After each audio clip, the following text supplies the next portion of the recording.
welcome again to Honest Tool Reviews. I know a lot of people are expecting me to post a tool review, and they keep getting disappointed when I post a gun or a bow and arrow or something. And I understand that there's a difference in textbook understanding of a tool and what people think a tool is. But a tool is anything that you use that is not a part of your body.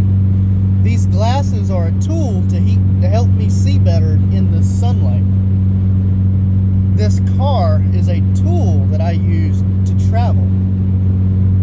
And today, in this vertical format, because I am driving, I would like to give you a rating of a tool that is called the PT Chrysler 2005 model, made by Chrysler.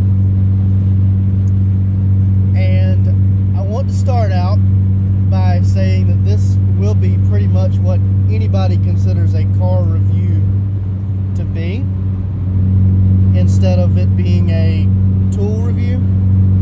But I want to do this in a way that is closer to my tool review format. So here we go. I have had this Chrysler 2005 PT Chrysler for several months. Several. Due to situations, my van has stopped running and it's chasing down a wire that's keeping it from running. But I needed a vehicle, and I happened upon this. And honestly, I want a pickup truck. I have wanted a pickup truck. I have liked pickup trucks. And while looking for a vehicle, I said, if I've got to buy something, I want to buy a truck. That's what I want. That's what I'm determined to get. And I discovered that being a father, a single father, with the legal issues I already have, that with the price of everything going up in this economy except my pay, which makes it weird because I'm a maintenance mechanic and I am barely making $5 more than some people going to work at Walmart and making $17 and $18 an hour to stand around and ignore that I'm asking about the price of a gun sitting in the gun case. So I couldn't necessarily buy what I want. I have to buy something that's available. And this is what I got.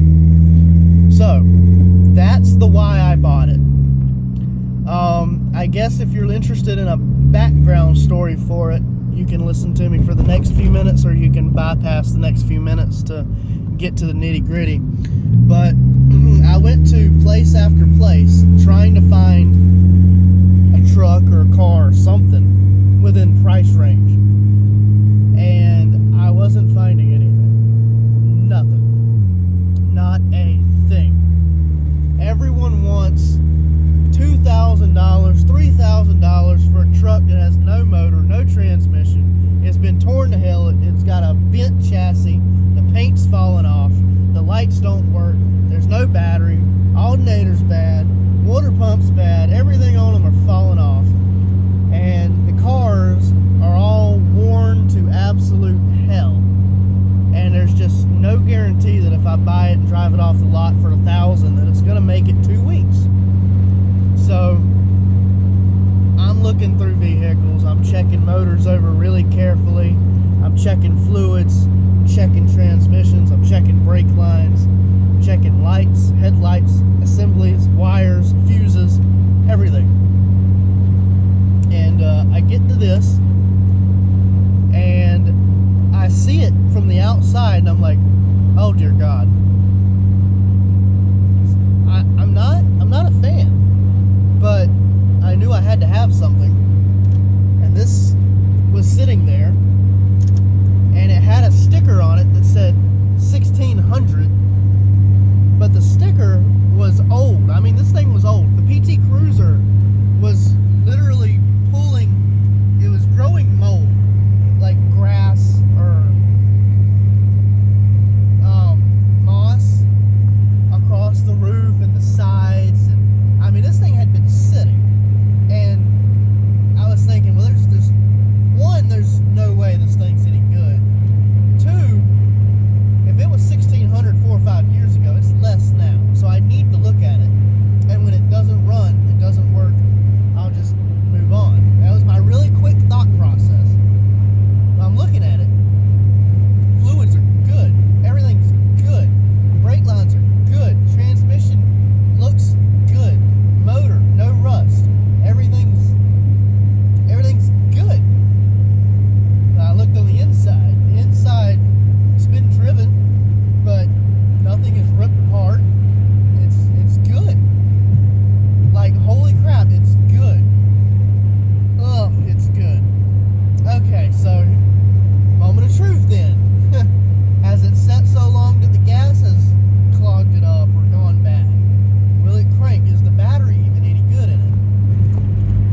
trucks. And they're like, you need that fuel economy.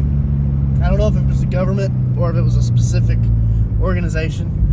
So they tell this guy, they're like, look, we have a Dodge Neon, and we have the motor off these Dodge Neons. We have to have a truck. We have too many Dodge Neon parts lying around here. We want to take those and make a truck. And then on the other side of this, they go, but we really can't afford truck bodies. We don't really have anything. So we want something that can be really cheaply mass produced, that we can classify as a truck and sell. But the only way we're going to have a fuel efficient pickup truck right now is, one, we got to get rid of the truck bed, which acts like a giant parachute. Two, we need a teardrop shape to really add to the aerodynamics, because we're going to put the cheapest little motor we can in this thing. Okay, so the guy set to work, and he's like, well, do you want modern? What exactly look are you going for? And the people are just kind of, I don't know, I guess they're throwing everything out the door. They're like, we don't want this thing to sell. We don't really care. We're literally just, throwing it out the wind and rolling dice here. But can we make an homage to the Model T and the actual pickup truck and the horseless carriage and all of those old style things? Can we make an homage to something like that? The guy was like, say no more, and he designed this, and it was different. It was not this when he designed it. He designed a PT Cruiser to have a bumper and all this stuff, kind of better. But that's not what got put on the production floor, because last minute, real world, teeny tiny details.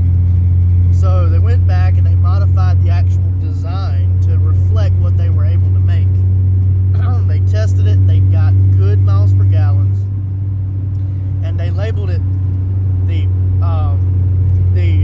people transportation truck. And then they realized that PTT made no sense, so then they went with the PT Cruiser,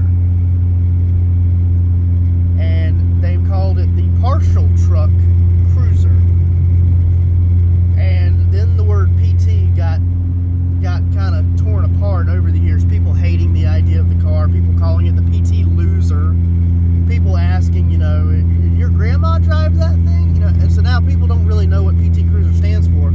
Some people call it the part-time cruiser because Chrysler made a lot of bad products and they just assume it's going to break down. So with the part-time cruiser and the PT Loser, the name itself has lost all meaning, and the design has aged horribly, and the electronics in it have failed to be decent.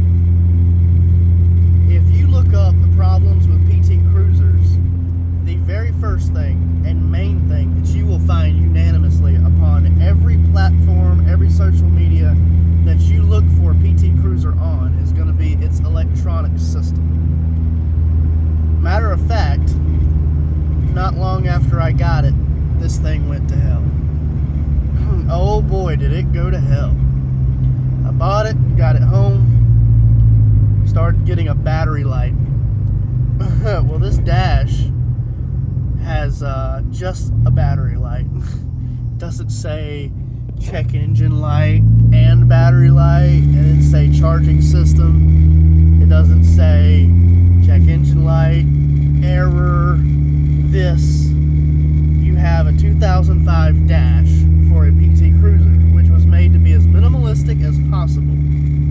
So what you have is a battery light that comes on for anything electrically related. There is a check engine light. I have no clue at this moment what would make it cut on, because it has yet to come on for anything. But battery light came on. And with that being said, I immediately parked it and replaced the alternator, because according according to me Googling the battery light, that meant that the charging system was not working properly. Well, the charging system is literally just a, alternator. Then you plug the alternator in and you run the wire, runs to the not internal voltage regulator. So when I say not internal, I mean it's not inside the alternator, which is weird because when an alternator messes up quite a lot, it's the voltage regulator. Most of the time, when you take an old alternator back for the core charge, they fix a voltage regulator and put it back on the shelf. That's usually what's wrong with it. So it's not attached to the alternator. It's not in the alternator.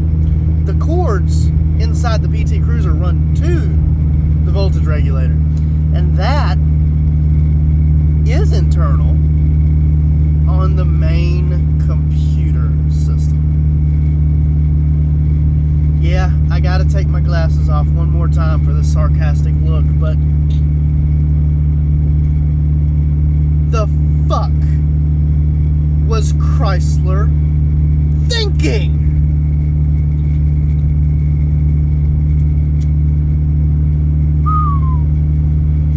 Well, having a stroke and a heart attack because this thing doesn't have mass-produced parts anywhere anymore, and this was my last resort borrowed money to buy car. I had to fix it. How do I fix it? Where do I get a computer? Where do I flash it for cheap? You can't flash them for cheap. You have to take them to the dealership. Well, ruling that out as an option, which saves me money, it did. I checked the links, fusible links in the wiring. Could not find one. It's as if it did not have a fusible link anywhere in it. Changed the battery, changed the alternator, put new belts on it, because God forbid the way this thing is designed, you have to take the freaking front end alignment off the chassis, drop the motor to do a damn alternator change, which I didn't, and I'll explain what I did later. But so the actual I'm rambling here, I need to wrap it up a little bit. The actual problem turned out to be the plug that onto the alternator had started going bad. He just stopped fitting appropriately. Well, I made a new one. I ordered one with a little bit of wire on the end of it because I ordered it for a Dodge Neon. And that's what the motor and the chassis is made on, is a Dodge Neon. And so I add 2 feet of wire, I coat that stuff all the way down in heat shrink tubing, I wrap it in electrical tape and heat reflective shield and a wiring tube that you could buy for doing audio equipment. That 2 foot of cable is more secure than any wiring harness on this vehicle right now. I plugged it in, soldered the connections where the old plug was to give me extra wire so that I can actually remove the alternator before unplugging everything. That way I can plug the new one in, make sure it's snug before taking it down in there to the bottom of friggin' hell. Anywho, that did not solve it. Since then, I've had the light come on twice. Just twice, but twice. Now, battery light came on with the original alternator. Battery light came on with the second alternator. Battery light came on with the second plug. So it does look like something is happening that was not any of that. But for record, both alternators got tried and tested at O'Reilly's and tested good. And after fixing the plug and having the battery light work incorrectly twice, I went back to O'Reilly's and had them check for the voltage regulator again. And this time, it finally did not suggest that the voltage regulator was bad. At the front end of this, they assumed that the voltage regulator was bad because they weren't getting an output, and assumed that that meant that the voltage regulator inside the computer, or the TIPM, whatever you want to call it, had stopped allowing electricity. Because of that, because it stopped allowing electricity, it was sending none to the battery, and the battery was dying. But the alternator was sending enough battery power, or enough alternator power, to the car to allow it to idle and run, which made no sense, because either the power is going to the computer and going out, or it's not. But since the 2 times the battery light has come on, the last time I cut the car off, cut it back on, and it was actually fine. I kept driving it, haven't had a problem since. I don't know what that did. But that has been a nightmare, and that costed me hundreds of dollars I did not have, absolutely did not have. So, my understanding of a PT Cruiser is very biased now. And with that said, I want to show you the interior the best that I can. And what they've done here is they built this in Mexico, and they made this where wherever they would sell it, it was cookie cutter. So you have a dash here and a panel on the other side. And the dashes and the panels can be swapped either side, either direction. The body itself, the steering wheel, can be slapped to either side, either direction. The rack and pinion set and all of that mess that goes on underneath the hood from the steering wheel down can be flipped in any direction. The doors have no buttons at all. That way you don't have to worry about a master cluster of passenger door locks, window locks, and all of that stuff for the driver side door. Instead, all the controls are right here.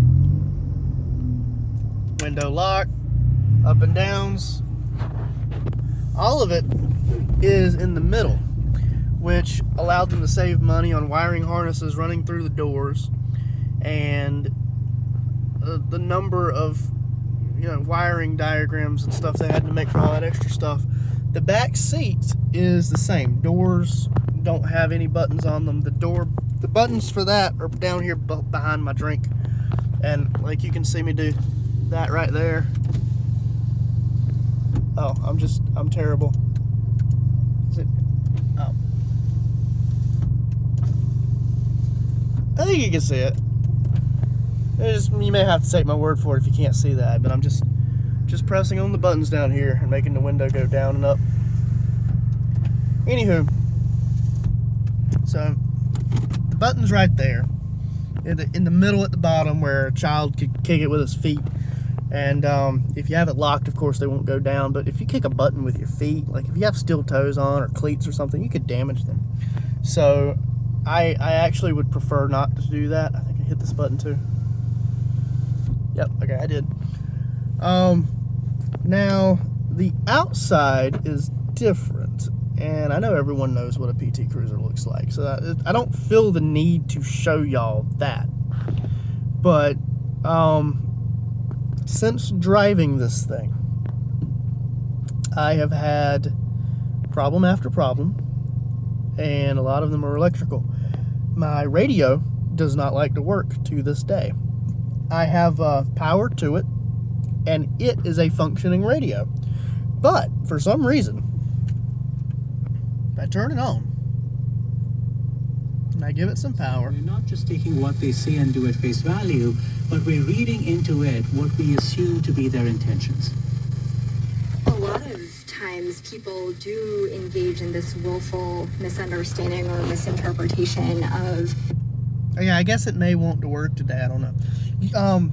Quite often, like if I pick up my daughter and take her home or whatever, I can't play music over that because it'll be on 1 2 off 1 2, on 1 2 off 1 2. And that's not the ground for the entire car, that's just the radio having the problem. And I don't understand, because the ground for the vehicle is good. Secondarily,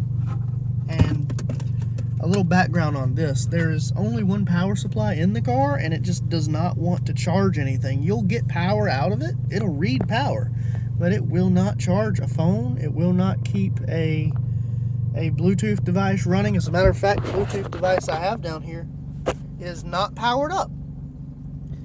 It's just not powered up. Don't know. I have a 1988 Buick Regatta, which has no power supplies. I designed and made a full-size, full-length cable here, running power with an on switch to the Buick Regatta. And I took it out of the Buick Regatta because the Buick Regatta is not in the best of sorts right now. And so it has power. And what I did was I ran this directly to the battery, which is a brand new battery, which is getting steady power and has a very good ground directly to the frame. And even though this light is on, if I plug in a power supply for a phone or something, it bogs down immediately, and then it does the on and off, just like the radio. I've never seen anything like it. Let me see if this could be broken by now. Let's see.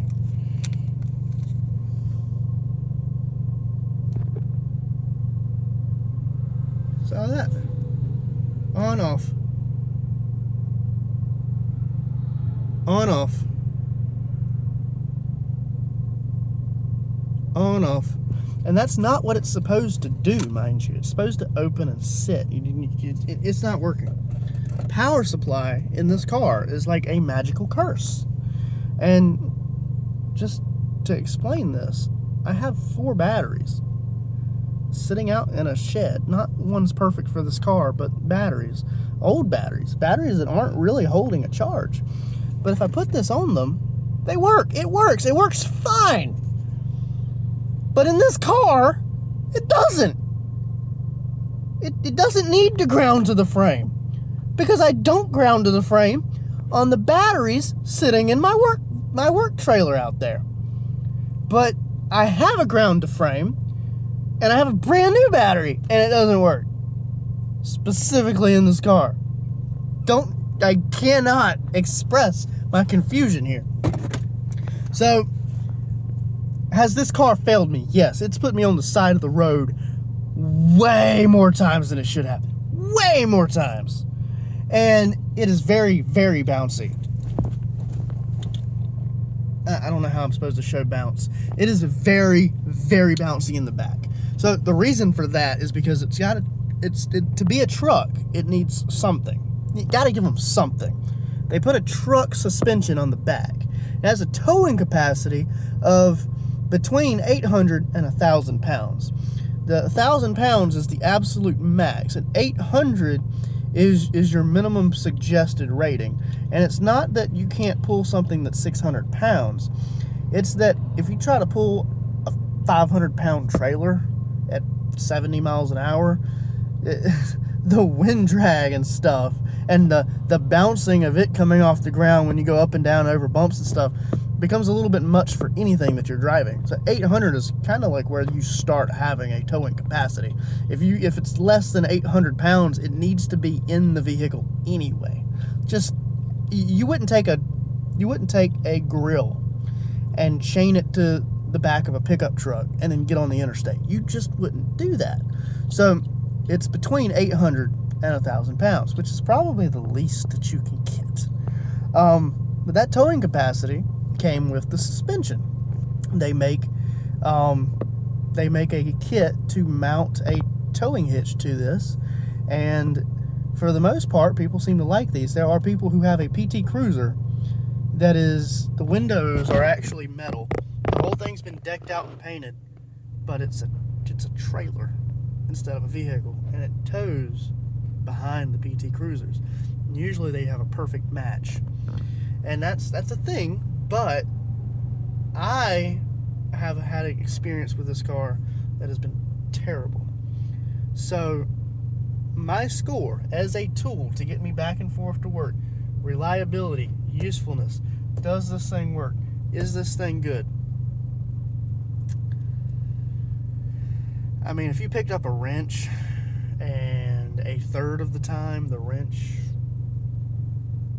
slipped off of nuts and bolts, and if it was a ratcheting wrench on one end and a third of the time it wouldn't turn and ratchet, you wouldn't use it.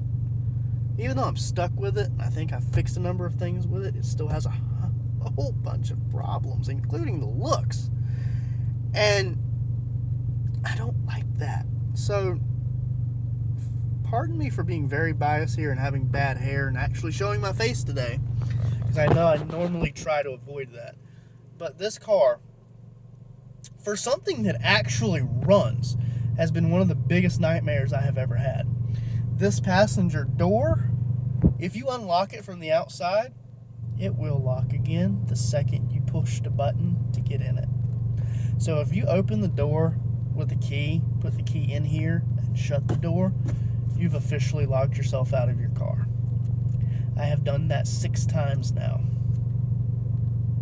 I have spent hundreds having someone come and professionally get me into my car, and then I have had to walk about 2 miles in the town of Kinley, North Carolina, in this 31-degree weather, to get home, wrap up tools in a backpack, and then walk back to break into my own car in a way that doesn't require shattering the window.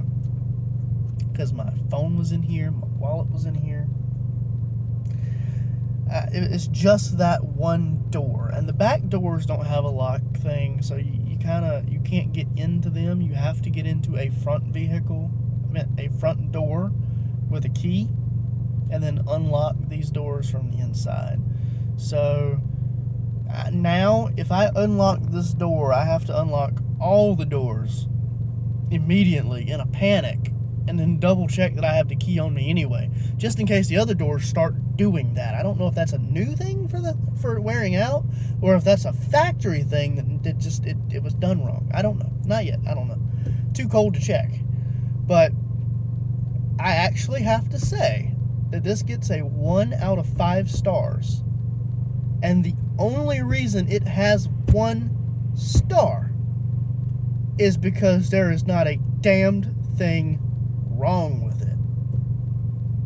Every time I pulled over on the side of the road and wiggled that plug, battery light would go off.